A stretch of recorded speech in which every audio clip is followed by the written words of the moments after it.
Moving on, Konda Surekha అంశంపై party క్రమశిక్షణ కమిటీలో సుదీర్ఘమైన చర్చ జరిగింది. సీఎంపై సుష్మిత అనుచిత వ్యాఖ్యలు చేశారని మల్లు రవి అంటున్నారు. సీఎంను తిడితే సురేఖ ఖండించాలి కదా అంటున్నారు మల్లు రవి. కొందరు ఎమ్మెల్యేలు ఫిర్యాదు చేస్తూ ఉన్నారు. ఫిర్యాదులన్నీ అందాక నిర్ణయం తీసుకుంటా ఉంటున్నారు. క్రమశిక్షణ కమిటీకి అధ్యక్షత వహిస్తోన్న మల్లు రవి. కొండా సుష్మిత గారు మాట్లాడినటువంటి వీడియోస్ అవి తెప్పించుకొని వాటిని చూడటం జరిగింది.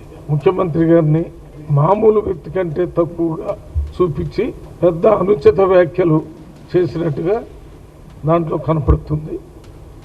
దాన్ని దృష్టిలో పెట్టుకుని మేము వివరణ అడగటం జరిగింది. మరి వారు ఇచ్చినటువంటి వివరణని చదివిన తర్వాత మళ్ళీ ఒకసారి కూర్చొని అందరు ఇచ్చినటువంటి కంప్లైంట్స్ని మళ్ళీ సమగ్రంగా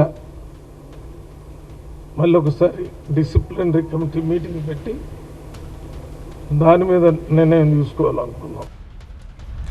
వనపర్తిలో కాంగ్రెస్ వివాదం పైన స్పందించింది కాంగ్రెస్ క్రమశిక్షణ కమిటీ. చిన్నారెడ్డి వివరణ అందింది అంటున్నారు మల్లు రవి. చిన్నారెడ్డి ఏం మాట్లాడారో అందరం విన్నాం. మేఘారెడ్డిని మరోసారి పిలిచి మాట్లాడతామంటున్నారు మల్లు రవి. ఇద్దరితోనూ ఓసారి మాట్లాడి ఆ తర్వాత నిర్ణయం తీసుకుంటామంటున్నారు. చిన్నారెడ్డి గారు మాట్లాడినటువంటి పెన్ డ్రైవ్ కూడా మాకు ఇచ్చారు. ఆ పెన్ డ్రైవ్లో వారు ఏం మాట్లాడారు అనేది పూర్తిగా కంప్యూటర్లో పెట్టి అందరం కూర్చొని మా కమిటీ మెంబర్స్ అందరూ దాన్ని వినటం జరిగింది. చిన్నారెడ్డి గారు వివరణ ఇచ్చిన తర్వాత మరి ఈ కంప్లైంట్ చేసినటువంటి ఎమ్మెల్యేని మళ్ళీ ఒకసారి పిలిచి చిన్నారెడ్డి గారు ఇచ్చినటువంటి సమాధానానికి మీరు ఇచ్చిన కంప్లైంట్కి చాలా తేడా ఉంది, వారి దగ్గర కూడా